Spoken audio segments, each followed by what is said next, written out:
Hey guys, it's Julian, and today I'm going to be showing you how to make tech house in the style of Fisher and Patrick Topping. Obviously, Patrick Topping has many different styles that he does. We're going to be focusing more on that more like bassline heavy, kind of like straightforward, big room, I guess you would call it, tech house that you hear in a lot of his sets. Also, Fisher, of course, has this sound. But yeah, as usual, you can get the project file and samples of MIDI and presets, all of that stuff in this video in the description. And if you're a patron on my Patreon, check there because it's already available. And yeah, let's get started. This is the loop you heard in the intro. The first sound we have here is this lead, which sounds like this. So here are the notes for this one. What this is doing is actually just following what the bass line is doing here. If I show you the bass, you can see bass line is doing the same thing. Save for the bass line is jumping up to those notes. But yeah, really simple. The key with this is really just to keep it simple. Like, I would recommend just following the bass line because really the bass is the melody here. Like, that's really like the star of the show. So yeah, you really just want to follow what that's doing. For the sound on this one, it's made using analog. What we've got going on here is we have a saw wave and a square wave. The saw wave is an octave up. It's detuned a little bit. We got the amp envelope set like that. And then I just have a bit of unison. This is a really simple sound. You don't really need to do a whole lot of stuff. You just want to get some nice sounding oscillators and, you know, make them as big as possible. And then try not to mess it up too much. After that, I have a bit of chorus. This is just to spread the sound out. You know, it gives it a little bit more dimension. And yeah, after that, we have this audio effect rack. And what this is doing is this is actually splitting the sound so that I can spread out the highs. What we have here is I have two chains. I've got one which you can hear has just the mids and then the lows, and then this one which has just the highs. And you can see this one, I've got the width all the way up using this utility. So this is honestly a small detail. Like if I turn this off and then I'll turn it on again. But you can hear it actually does make a difference because having those wide highs really makes the sound a lot bigger, and it really helps to make it kind of stand out from everything else that's going on here as well. So yeah, after that we just have a bit of echo doing 16th notes. You can hear that one. Then we have this EQ8. This is just cutting out a little bit at 100 hertz because if I turn this off, you can hear it gets some kind of muddy stuff around there, so it's just cleaning it up a bit. Then we have a bit of reverb. This is really short, but if I turn this off, you can hear a big difference. You can hear this really helps for making the sound just a lot bigger and more full. And then after that, we have a bit of saturation and a bit of drum bus. So here's without both of those. And then with the saturation. And then the drum bus. So you can hear the difference here that this makes. And like how it really just takes the sound and makes it a lot fatter and more full and really ties it all together. And then the last thing we have on there is this auto pan, which is just simulating a sidechain. So if I turn this off, you can see, yeah, just got it on quarter notes doing the saw wave, so it's kind of like going up. This is similar to like how people use LFO tool or Kickstart, except this is all with Ableton stuff. And then the last thing on here is this EQ8, and so this is just cutting out the low end and cutting out some mud, and then kind of boosting the mids and the highs a little bit. And yeah, that is it for the lead. Next thing we have here is this little vocal stab, which sounds like this.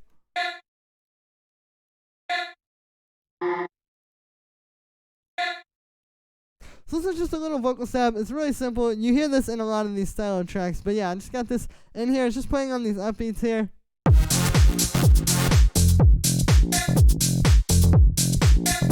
You know, it really just helps to add something so that even though, like I said, like the bass line is the melody, it's not just the bass and drums. You know, it adds something a little bit extra in there. For effects on there, I just have a bit of drum bus. Yeah, that's really it. It's not a really complicated sound. It's very simple.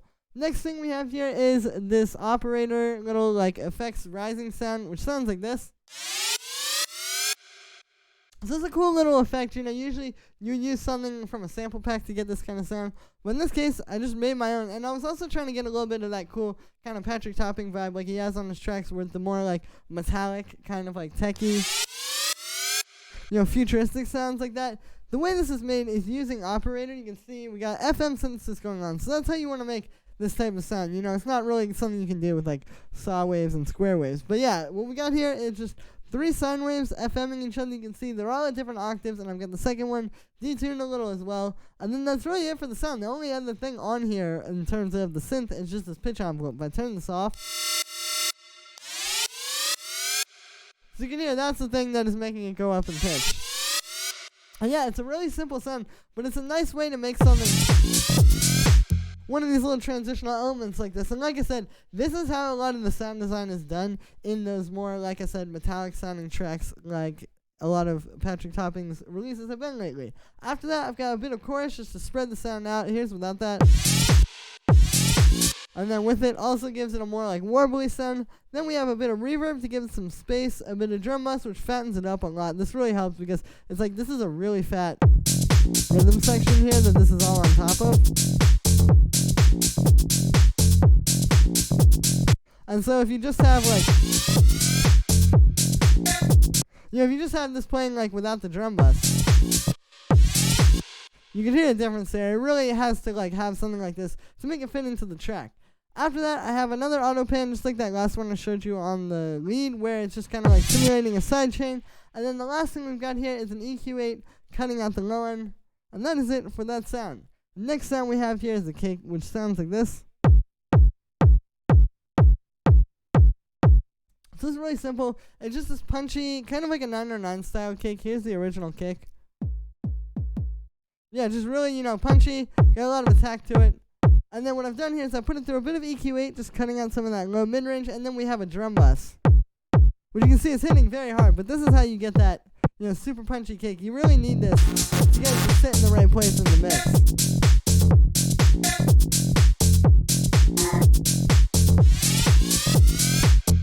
And yeah, very simple kick. After that we have the bass, the first bass I should say, which sounds like this.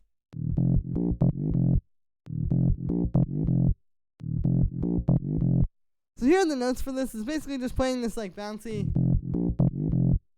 thing where it's just going up from do up to F. F is the root note, and then goes A sharp, and then we got this little like slide here as well. There's like a simple groovy bass line.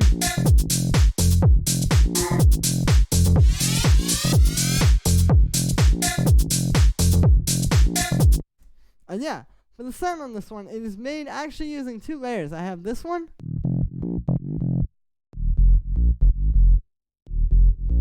And then this one. So for the first bass, this is more of like the main bass. You can hear this has a lot of the sub frequencies in it as well. This is really like what you're feeling and hearing as well. What this is made using FM synthesis. This is typically how you make these types of basses. This is how a lot of Fisher's basses are made, a lot of Patrick Topping's basses as well, and a lot of Tech House basses are made this way. What it is, it's just a sine wave, and then you're adding a little bit more high harmonic content to it using the FM. And you can see these are really simple, all at the same octave. Again, it's just like a fatter sine wave, basically. And then for the second layer, what we have is also this thing made using FM synthesis. But you can hear this one is a bit wider. So with this one, we have a little bit of a different sound. It's more like a kind of more standard, like sort of watery FM bass like this. You can see just 2 sine waves. I've got them 2 octaves apart. And then with this one is a bit wider. So this is just sitting on top because when I was putting this up against reference tracks, I noticed, like I said, the bass is the melody. It's really like the main thing in these tracks. So you want it to be as big as possible. And so adding a layer like this, like if I turn this off and then turn it on, you'll hear the difference. So here's the track without it. And then with it.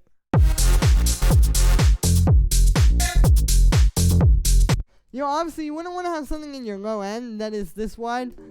But adding this on top and having it just be in the high end like I've got here, it really helps to add something a little bit bigger to the bass and just make it that much more full sounding. So yeah, just got a bit of chorus, and then I have a high pass filter as well. Like I said, you don't want to have this one in the low end. You don't want your low end to be stereo, but you do want the like high end and a little bit of mid range to be stereo.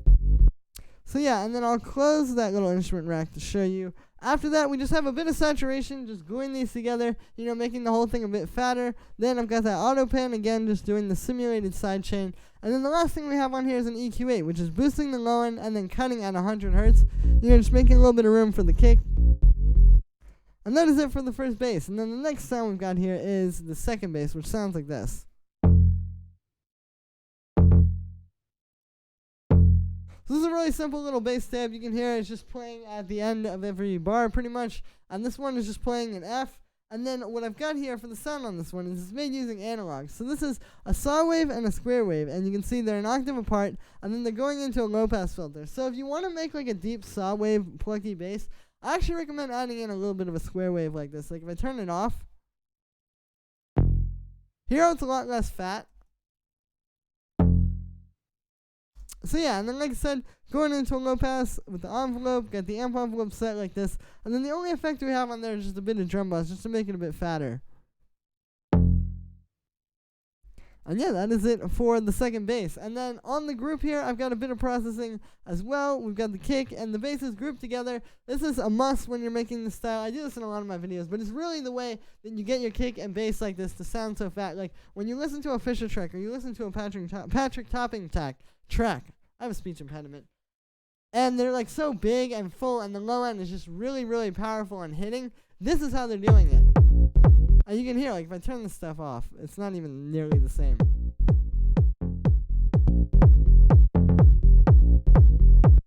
So yeah, we just got a bit of drum bus there. You can see this one's hitting pretty hard. Even though the drum and crunch aren't up that high, the transients are up a lot. Again, just really trying to get the attack out of that kick. And also it helps to compress everything a little and make everything a little bit more, like, balanced in that sense. And then the last thing on here is just an EQ8. And this is just boosting the mid-range a little bit for a bit of punch. This tends to be where a lot of the punch is and the kick and, like, that real, like, attack, you know. Then we have it cutting a little bit of the low mid-range at 206 hertz just to clean up some mud. And then the last thing on there is just a low-end boost. You can hear how this refines the sound a lot. And yeah, that is it for the low-end bus. And then the next thing we have here is all this percussion, which I'm just going to break down step by step. So the first thing we got here is the clap. Pretty simple stuff. With this one, it's more about the type of clap you choose, just like this very, hard-hitting and crunchy clap like this. You don't want like a little, you want something that's really just, it's really hitting like that. If you want this sample, link is in the description. But yeah, just hitting, on top of the mix like that. And yeah, after that we have these shakers, which sound like this. So with this style, the thing is, it's very sparse. Like typically, I've even heard a lot of tracks from both Patrick Topping and Fisher where it's just this. Yeah, there's no shakers, it's just those hi-hats. You don't want to have like a lot of stuff. Like you wouldn't want to have a whole percussion loop under this or a bunch of like bongos or rim shots or whatever it could possibly be. You want it to be really simple. That being said, you still want to have some stuff on there so it's not just like only the most basic elements. So that's what these are doing. It's just two shakers that are like very small and simple sounds, but they add a little bit of sort of punctuation to the percussion.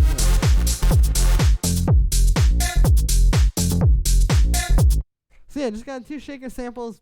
Really simple, nothing too crazy there. And the last layer of percussion we have here is the hi-hat, which is 2 layers, and it sounds like this. So like I said, 2 layers. Basically we have this one, which you can hear has more of like the mid-range and more of the body, and like the attack to the sound. And then this one, which adds this nice like bright kind of thing where it just has a lot of like punch to it that you don't quite get with that mid-range layer. Like this works on its own, but if you played it in the whole mix, it's not really going to stand out that much. But you can hear it's got great body to it. It just doesn't really have that like sharpness to it. So when we add this in, there we go. It gives us the full spectrum of the sound. So then I got all the percussion in a group as well, just like with the low end, really helps to tie it all together and just make everything feel more cohesive. Here is without it. And then with it. So yeah, just one of those things to make everything sound really professional. So with this one, got the drum bus, just got it turned up a bit. You can see you got the crunch up quite a bit actually. And then I've got it on the medium setting. This is the thing that's really evening out the levels of everything. And then after that we have the EQ8. And this is cutting out the low end and then boosting the highs a little as well. So we get that really sharp high end, You Even if I turn it off, it's a little bit cloudy sounding.